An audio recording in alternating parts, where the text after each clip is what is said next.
Pro wrestling world is still buzzing after Mandy Rose was fired by WWE today after she posted photos to her fan time page that WWE believed violated the terms of her contract due to the fact that they were explicit in nature. We have more details on if Mandy Rose knew the risks of posting that kind of content on the internet, plus if she wanted to stop posting at all. We've also got an update on Matt Riddle. He's been written off of WWE television for 6 weeks, and that's because he's failed 2 drug tests this year.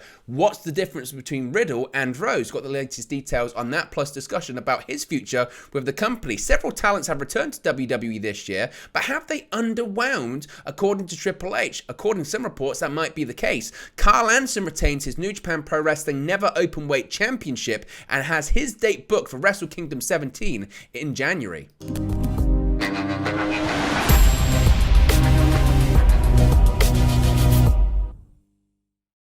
Hey guys, welcome back to Wrestling News 365. Hope everyone is doing very well. As always, there are plenty of news stories to get into, and a massive story today has been the release of Mandy Rose from her WWE contract. It was a huge story. We spoke about it earlier today in a short, brief video. Be sure to check it out on the channel. It was kind of an initial reaction to when the news was breaking just a few hours ago, and already we've got more details on this massive story, why Mandy Rose has been fired, her reaction to it, WWE feeling they were possibly cornered or put into a corner with their backs against the wall regarding this issue. So Sean Ross Sapp of Fightful Select, he was the first person to break this story, and he's providing more details as time goes on about why Mandy Rose was let go from the company, her reaction to it, etc., etc. Now, of course, the big story was that Sean Ross Sapp of Fightful Select reported that Mandy Rose had indeed been released from her WWE contract. Now, Fightful at the time had learned that WWE felt they were put in a position where they needed to release her due to what they considered the explicit nature of the content on her fan time page.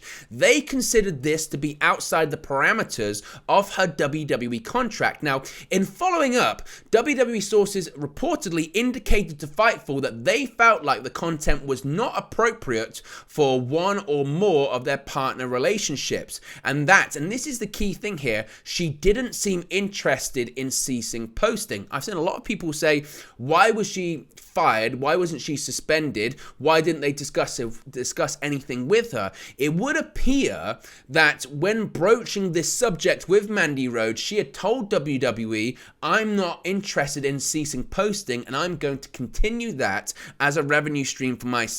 Therefore, WWE believing that they were put into a corner and they had to fire her. It continues. Fightful had gained word, and we touched on this earlier, but Fightful had gained word last night, shortly before NXT on the USA Network, that Mandy Rose would be dropping the NXT Women's Championship to Roxanne Perez in what was called an abrupt decision. Of course, you remember, Roxanne Perez was the #1 contender for the NXT Women's Championship. She earned that right at NXT Deadline this past weekend, but she wasn't actually previously scheduled to face Mandy Rose until next year at the New Year's Evil event, that episode of NXT. But now it was actually pulled forward to last night's show, and of course Roxanne Perez won the championship, and less than 24 hours later Mandy Rose is gone from the company. Now we know why. Now we know why she dropped the championship, and now we know why WWE decided to fire her. Needless to say, Mandy Rose will not be at the NXT tapings that are scheduled for this evening. They're going to be taping, I think, 2 weeks worth of TV to round out the year before that New Year's Evil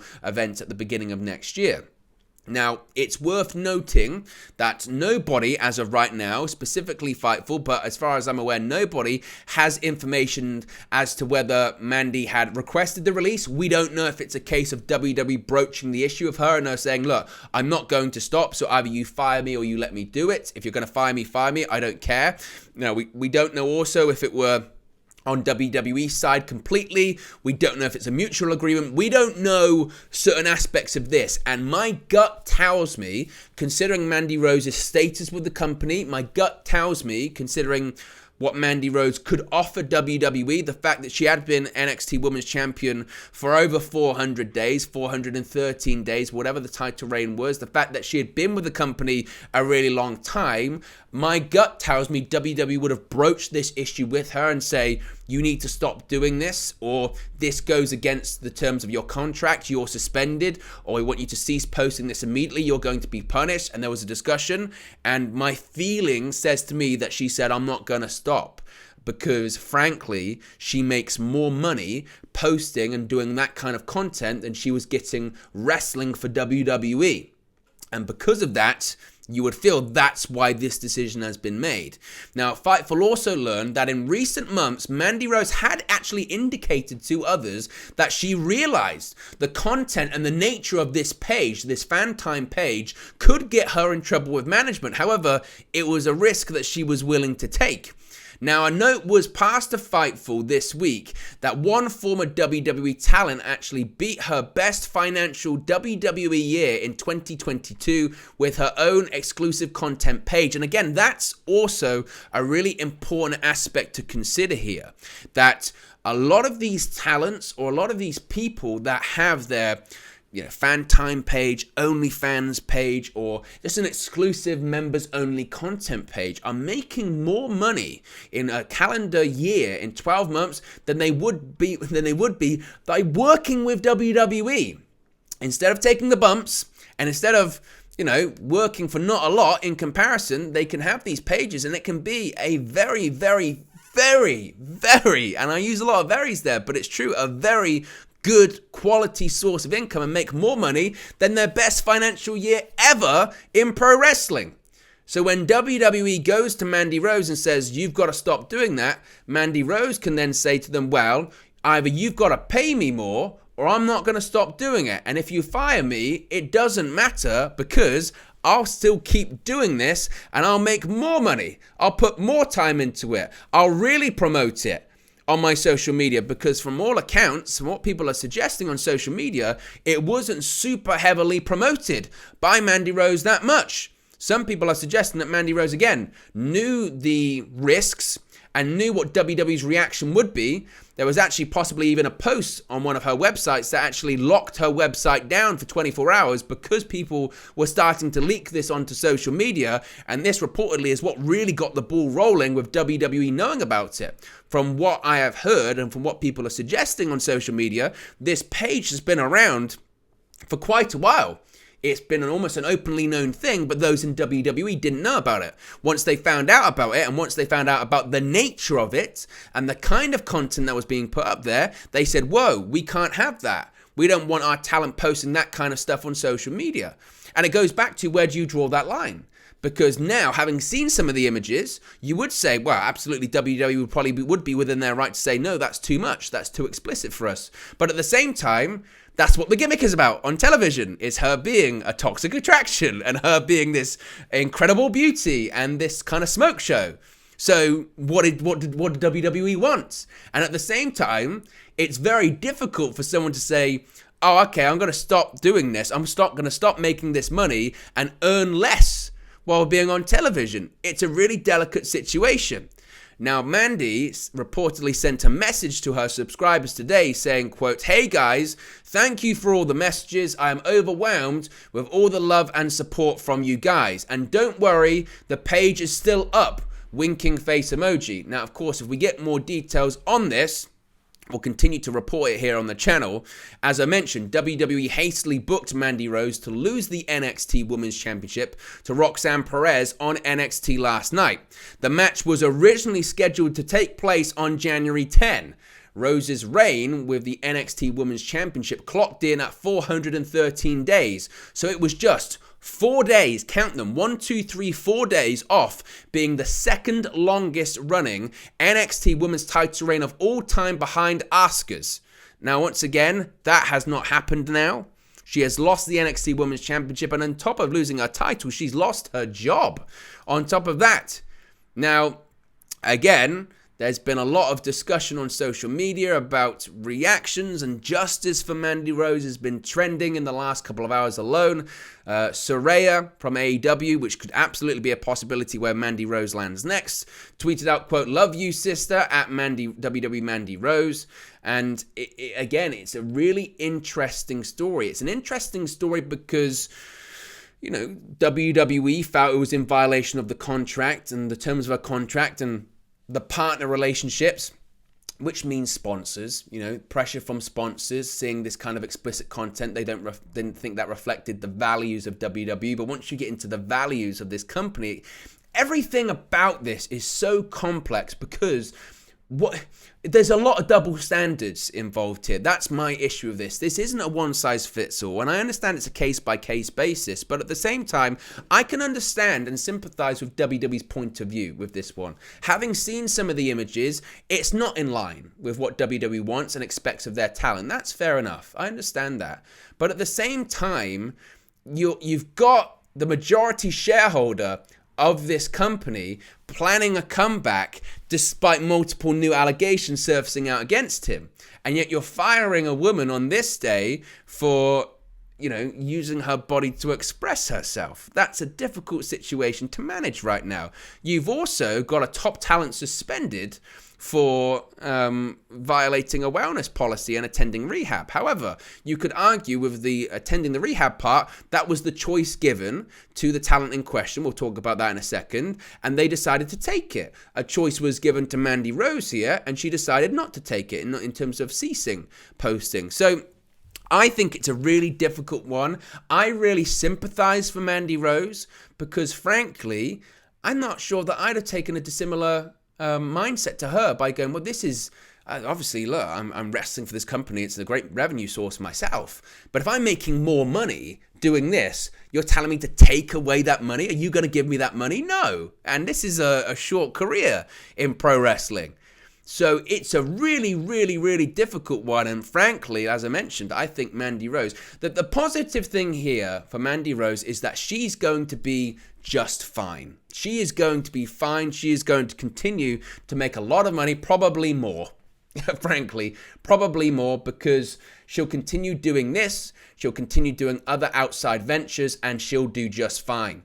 So I don't think that's a concern on her part. I think WWE has to have a look at how they manage these kind of things. I think WWE needs to have a look at their double standards on certain things. And I think WWE needs to remember, they need to remember their part in a lot of these things too. And that would be my comment on it. I do understand both point of views, and I do understand that both sides feel that they're justified in what they're doing.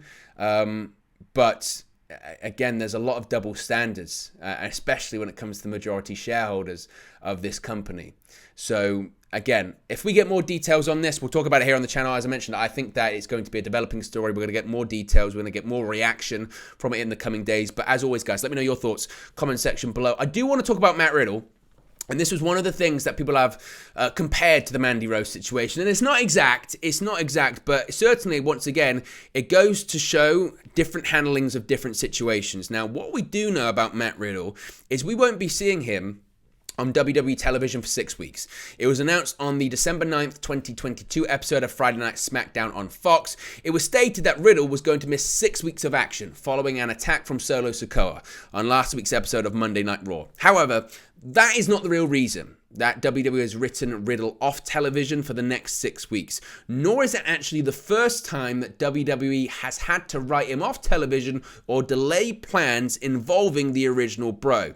This is a really explosive report that comes from Cassidy Haynes of Bodyslam.net. Now, if you're not really familiar with Cassidy, he's broken quite a few big stories over the last 12 months, possibly the biggest being Bryan Danielson signing with AEW. He was the first to go on record and broke that news, so there is some legitimacy here. Now, he reports that over the summer, WWE had originally planned for Matt Riddle to have a match at SummerSlam against Seth Rollins. That match was pushed back to Clash at the Castle. We know that. It was reported at the time that the reason for the change was due to a new creative direction. This was around the time Triple H gained power, of course, in WWE as the Chief Content Officer, head of creative. Now, sources have told Cassidy at Bodyslam.net that the reason for pushing the match back was because Matt Riddle actually failed a drugs test leading up to SummerSlam. Now, this was also the last test under Vince McMahon's regime. With Vince no longer in charge, a new, quote, creative direction was taken regarding Riddle, and his big match against Rollins was postponed until Clash at the Castle. Additionally, Cassidy Haynes was told that the company informed Riddle at the time that another failed drugs test would result in a, quote, rehab or fired situation similar to what happened with Jeff Hardy previously. Now, this leads us to Matt Riddle's most recent 6-week television write-off. Cassidy Haynes was able to confirm that the reason that WWE wrote Riddle off TV is because he failed another drug test and will be sent to rehab. The belief going around right now is that he has already entered treatment or will be going in soon, as most programs run for 30 days, and he would need to be finished in time for his return in 6 weeks.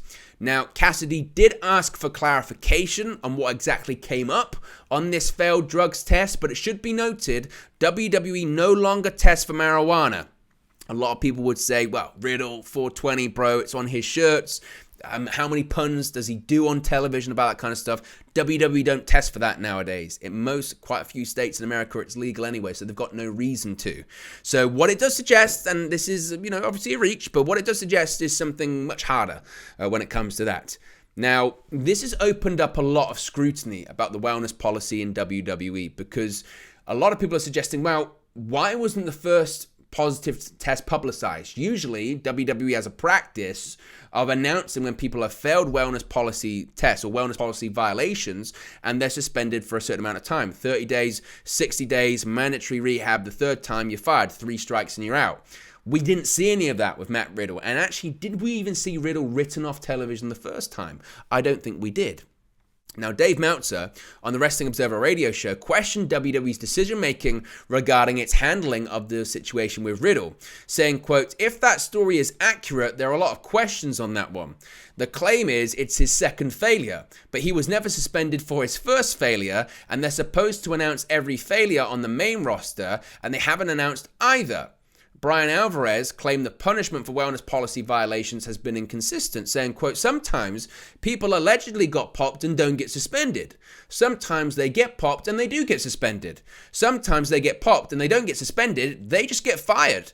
There was one person this year, I believe, was popped for something. I don't want to be too specific on this, but they were fired, and it's not a situation where this was something egregious or there was something that was drastically affecting their immediate well-being. They got popped for something that a ton of people are doing and somehow not getting popped for, and they were immediately fired. Now, I don't want to go into specifics on who that person is, but I think that if you put 2 and 2 together, you can figure it out. That person left WWE, and I believe they're in AEW right now.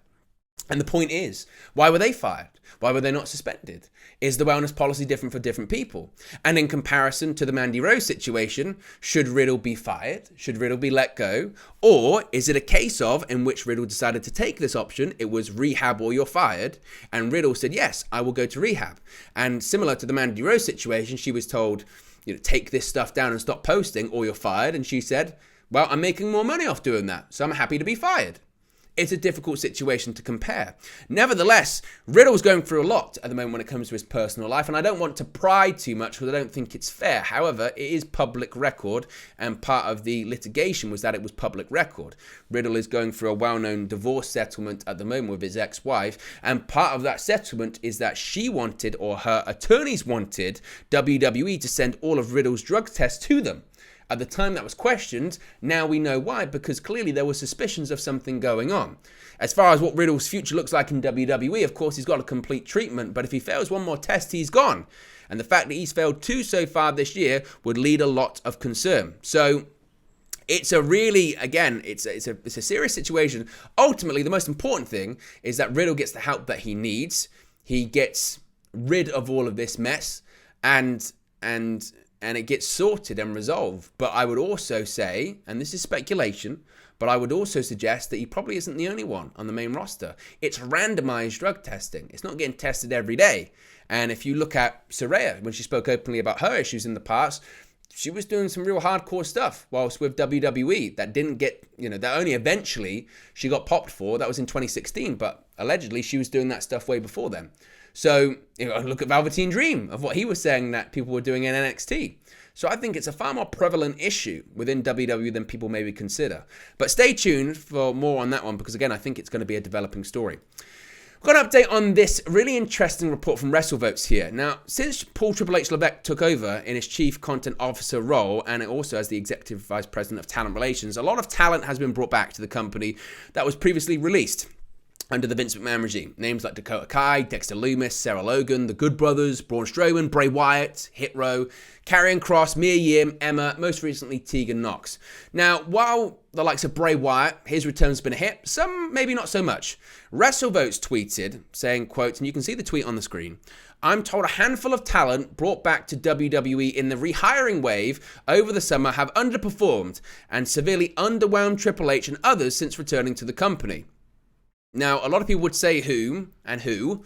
I don't know, but I don't think they're particularly wrong. This is part of the problem when you bring so many people back to the company is only a few can live up to those high expectations. I think you would say Bray Wyatt. I think you would maybe even say Braun Strowman because his feud with Omos, even though it's not good to watch, it did draw. So I think you would maybe say, Braun Strowman. But apart from that, who else has really hit the ground running? I even think you could argue that Karrion Kross has been a bit of a... That'll probably be the response. The Good Brothers have done well since coming back, but only Bray Wyatt's really, truly moved the needle. People were tuning in. He spiked SmackDown at nearly 3 million viewers just to see if he was going to come back.